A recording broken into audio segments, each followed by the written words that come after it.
Bonsoir tout le monde, bienvenue à ma vidéo. Aujourd'hui, j'aimerais faire un review du film Rosetta. C'est un film belge qui a été tourné en 1914, pas tourné, présenté en 1999. Et puis, c'est une réalisation des frères Dardenne. Il y a comme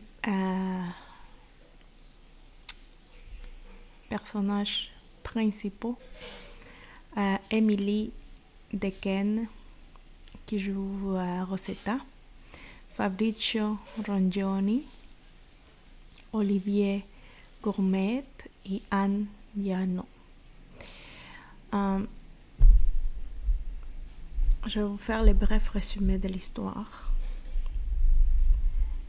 L'histoire se résume à la vie chaotique d'une jeune adulte qui essaie de survivre malgré qu'elle soit touchée par le chômage. Tout cela se passe en Belgique dans les années 1999, dans un temps où la Belgique traversait des moments difficiles, de perte d'emploi et politique. L'élément déclencheur du film est la perte d'emploi de l'actrice principale. Rosetta est une jeune femme forte de caractère qui joue à l'adulte prenant soin de sa mère qui est malade. Il y a un garçon qui tombe amoureux d'elle, mais elle n'a que du mépris pour lui, étant sa priorité son désir pour trouver un emploi stable. Elle a plusieurs patrons au courant du film, mais c'est le dernier qui lui donne sa chance. Chance qu'elle laisse partir malgré elle. Excusez-moi, aujourd'hui je parle pas très bien. Chance qu'elle laisse partir malgré elle, puisque elle s'est sentie coupable du fait de la façon dont elle eut obtenu ce travail.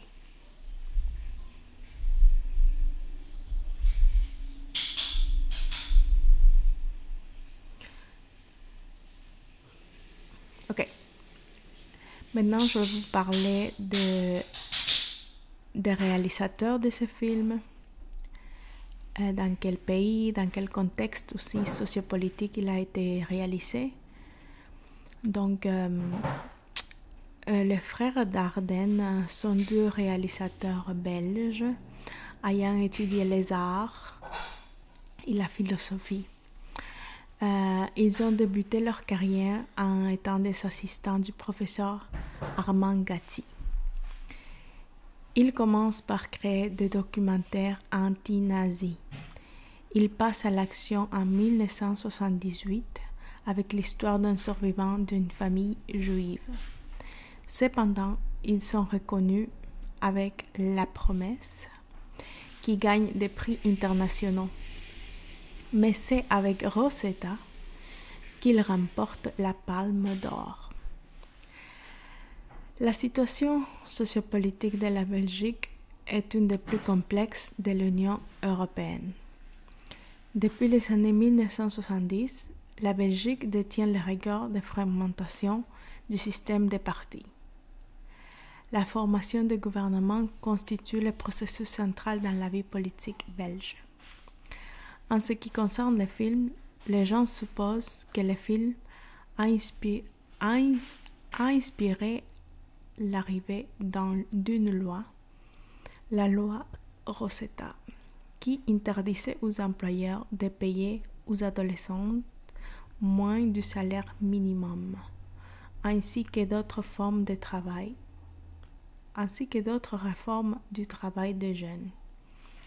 Cependant, dans une interview, les frères Dardenne demandent se dire en affirmant que cette loi existait déjà, mais qu'ils ont juste mis le focus là-dessus.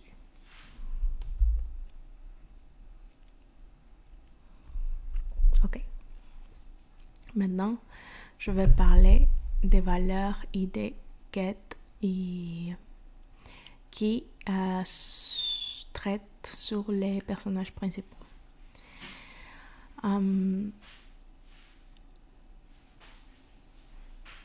Emily Dequesne est une Rosetta, en fait, celle qui joue Rosetta, est une jeune femme malchanceuse pour son âge. Le fait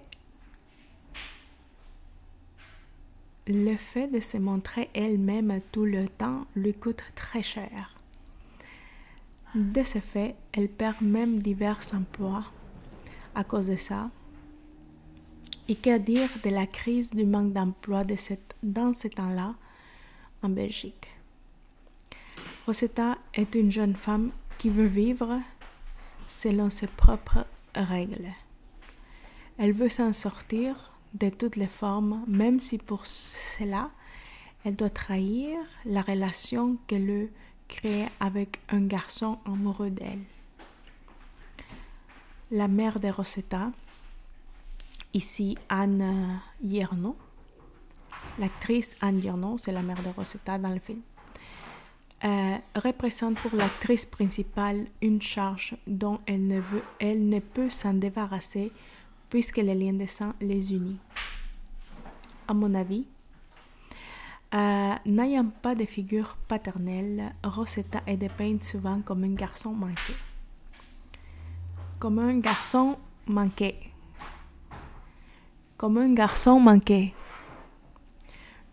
Pardon, parce qu'il y a du bruit, je n'arrive pas à capter les sons.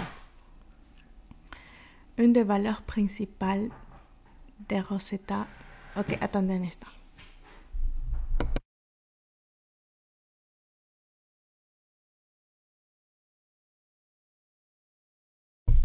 Ok, désolé.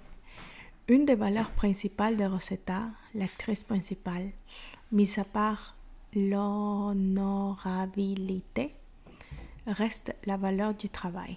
Elle ne craint pas de se salir les mains et est prête à travailler dans n'importe quel emploi respectable tant qu'elle gagne de l'argent pour vivre avec sa mère.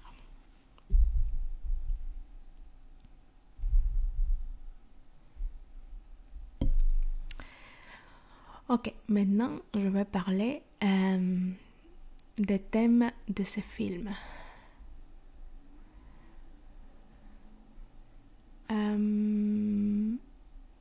Le film s'inspire du contexte réel qu'il y avait en Belgique à la fin des années 1999.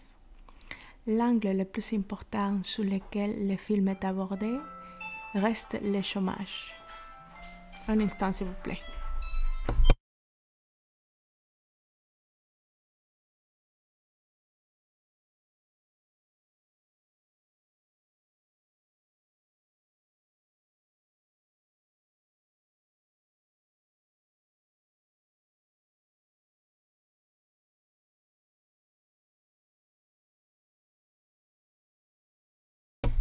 Désolée pour cette interruption. L'angle le plus important sur lequel le film est abordé est le chômage. Le fait que l'actrice principale doit aller d'un endroit à un autre pour demander de l'emploi démontre l'instabilité de la situation économique en Belgique. Le thème dominant étant la misère, le témoignage s'est transformé en accusation. Un autre sujet abordé dans le film, quoique subtil, est l'amour. L'amour que Rosetta a pour sa mère et l'affection qu'elle reçoit du garçon qui tombe amoureux de Rosetta. Même que pas correspondu, l'amour a aussi sa place dans l'histoire. Mais l'idée principale étant la perte d'emploi.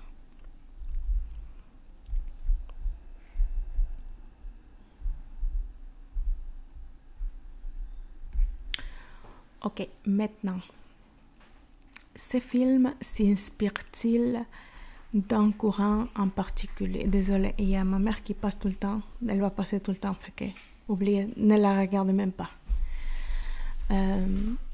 Oui, en fait, ce film s'inspire d'un courant plus en particulier, celui qu'on appelle le néoréalisme. Pourquoi? Puisque pour la plupart du temps, le film a été filmé dans la rue, avec des décors naturels et pas dans une studio, comme font la plupart des films de nos jours. Un autre point serait la crise de famine et pauvreté qui s'inspire aussi du néoréalisme. L'absence totale de moyens en général est un point très important dans le film, puisque Rosetta est très très pauvre, elle vit dans la pauvreté. Justement, elle vit dans une caravane, ce qui représente quand même le niveau de, disons, mal en point qu'elle se trouve avec sa mère. Ok? Il y a aussi un autre aspect, la caméra dans les films, elle bouge beaucoup, elle bouge vraiment beaucoup. Et pour moi, je pense que ça donne une petite touche particulière au film.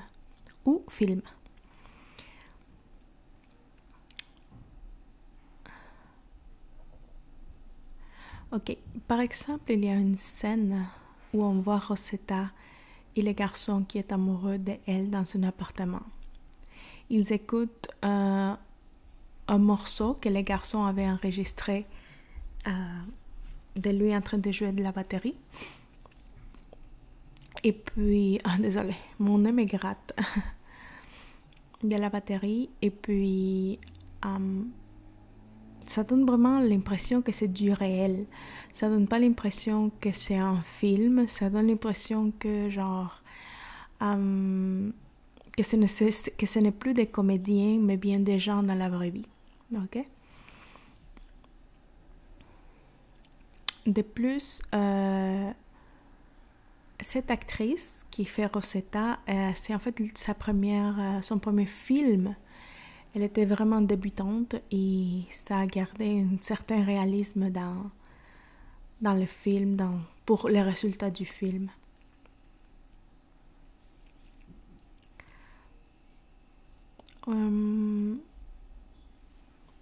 Ok. Puis pour finaliser, j'aimerais parler des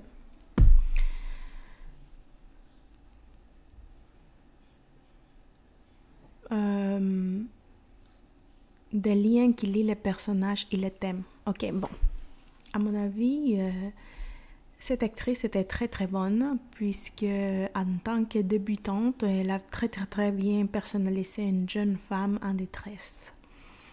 Elle est très naturelle, son visage est très expressif. Non, pardon, son visage n'est pas expressif. Elle s'exprime plus dans ses gestes et dans sa personnalité, comment elle est. Aussi, elle semble être une femme qui a peu de cœur parce qu'il y a une scène où est-ce qu'elle est supposée, le garçon qu'il aime tombe dans la boue, mais il commence à se submerger. Et elle est supposée l'aider, lui tendre au moins un bâton pour l'aider, mais elle hésite, elle reste comme pendant beaucoup de temps à penser si elle le sauve ou pas, puisqu'elle veut avoir son emploi à lui. Finalement, elle finit par l'aider. Et puis, une autre chose...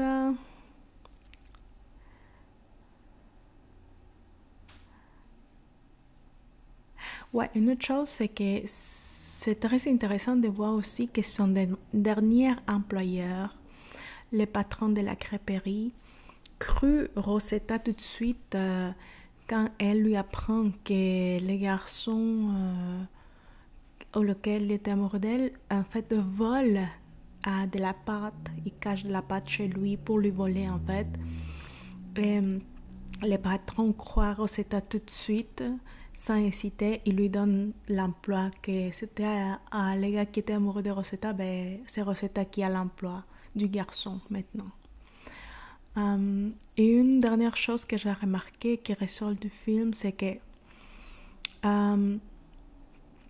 c'est enregistré avec caméra à l'épaule. Ça veut dire que les frères Dardenne, qu'est-ce qu'ils faisaient? C'est qu'ils mettaient la caméra ici, puis ils enregistraient vraiment Rosetta en train de bouger et tout ça. Ils étaient très très proches. Le film est enregistré, quand vous allez le voir, vous allez voir que le film, on voit vraiment plus, la plupart du temps, 80% du film, Rosetta a son visage, qu'elle bouge, mais on voit juste genre cette partie de son visage et puis de la scène, juste comme ça. Et puis, presque 80% de l'histoire est basée sur la vie de Rosetta, de cette jeune femme. Alors, c'est tout. J'espère que vous avez apprécié ce court vidéo d'une quinzaine de minutes. Et puis, on se voit dans une prochaine vidéo. Bye bye.